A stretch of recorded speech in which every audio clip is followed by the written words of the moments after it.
Halo semuanya, perkenalkan nama saya Mita Claudia. Saya dari Politeknik Negeri Medan, Prodi Administrasi Bisnis kelas AB3H. Di sini, saya akan menjelaskan grafik tentang menstabilkan pendapatan dengan subsidi. Nah, mari kita mulai. Sebelum membahas materi ini, kita sebaiknya tahu masalah apa yang diterangkan dalam menstabilkan pendapatan dengan subsidi. Nah, masalah yang diterangkan yaitu stok kelebihan produksi yang terus-menerus bertambah akibat dari pembelian pemerintah di atas harga keseimbangan. Nah, hal ini dapat dihindari dengan cara memberi subsidi pendapatan kepada para petani. Dalam kebijakan ini, pemerintah tidak menentukan harga pasar, tetapi menetapkan harga jaminan yang akan diterima untuk setiap produksinya. Apa itu harga jaminan? Harga jaminan adalah lebih tinggi dari harga keseimbangan yang dicapai di pasar.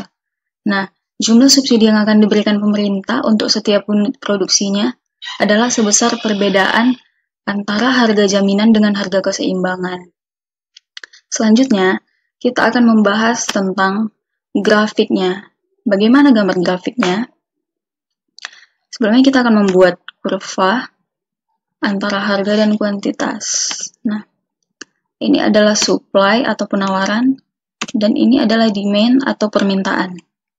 Tanpa adanya campur tangan pemerintah, maka keseimbangan akan dicapai di titik E, di mana harga pasar adalah sebesar P, dan barang yang diperjualbelikan adalah sebesar Q. Nah, karena harga ini dianggap tidak bisa memberikan pendapatan yang memadai bagi para petani, maka pemerintah melakukan kebijakan dengan membuat harga jaminan adalah sebesar P. Akibat kebijakan harga yang lebih tinggi itu, maka penawaran bertambah dari Q menjadi Q1. Dan kurva penawaran berubah dari S menjadi S1. Tuh, yang berarti harga barang tersebut menurun menjadi P1. Nah, keseimbangan baru ini menunjukkan bahwa kebijaksanaan subsidi pendapatan dapat menyebabkan penawaran bertambah banyak dan harga menjadi turun. Tetapi, pendapatan yang diterima petani dari penjualan ke pasar itu sangat sedikit sekali, yaitu sebesar 0 ke Q1, Q1 ke S1, dan S1 ke P1. Dan oleh karena itu, untuk mempertahankan pendapatan mereka pada tingkat yang dihendaki, maka subsidi pemerintah diperlukan. Nah, dalam grafik ini, besarnya subsidi pemerintah adalah P1 ke S1, S1 ke E2, dan E2 ke P2. Dan dengan demikian, pendapatan yang diterima oleh para petani adalah sebesar 0 ke Q1, Q1 ke E2, dan E2 ke P2. Selanjutnya kita akan membahas tentang contoh kasus. Jika diketahui keseimbangan awalnya adalah E0, di mana harga yang berlaku di pasar adalah P0 dan jumlah barang yang ditransaksikan adalah sebesar Q0.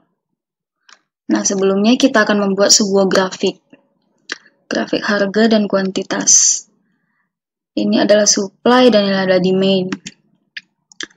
Diketahui keseimbangan awalnya adalah E0, dan di mana harga yang berlaku di pasar adalah P0, dan jumlah barang yang ditransaksikan adalah sebesar Q0.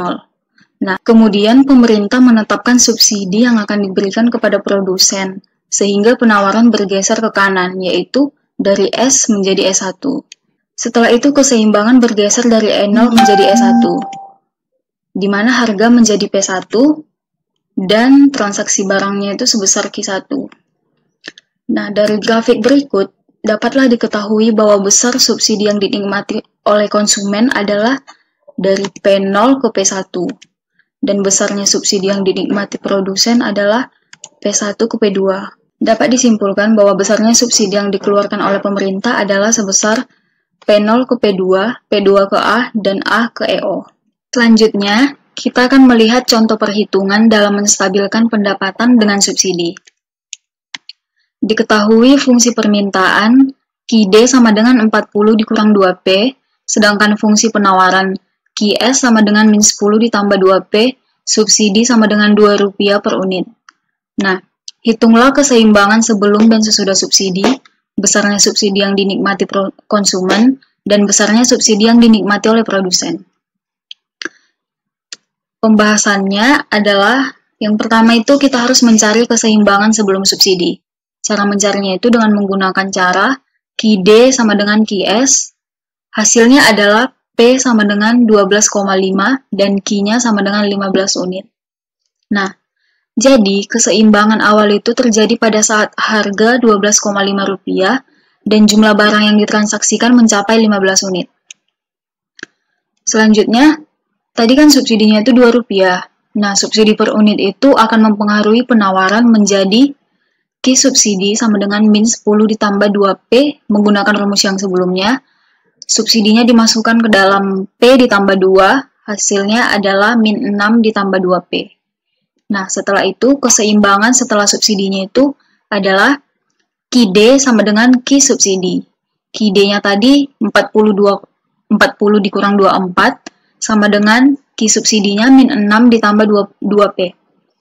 Hasilnya adalah P subsidinya itu sama dengan 11,5 dan Q subsidinya itu sama dengan 17.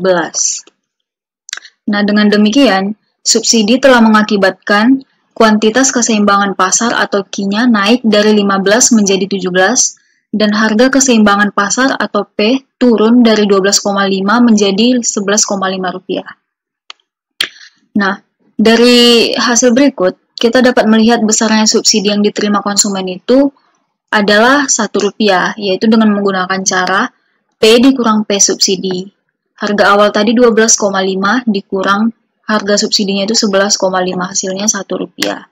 Dan besarnya subsidi yang diterima produsen adalah Rp1 juga, menggunakan cara besar subsidi dikurang subsidi yang diterima oleh konsumen, yaitu besar subsidinya tadi 2, dan subsidi yang diterima konsumen adalah 1, hasilnya adalah Rp1. Baiklah, sekian pembahasan saya mengenai menstabilkan pendapatan dengan subsidi. Jika ada kata yang salah, mohon dimaafkan. Terima kasih.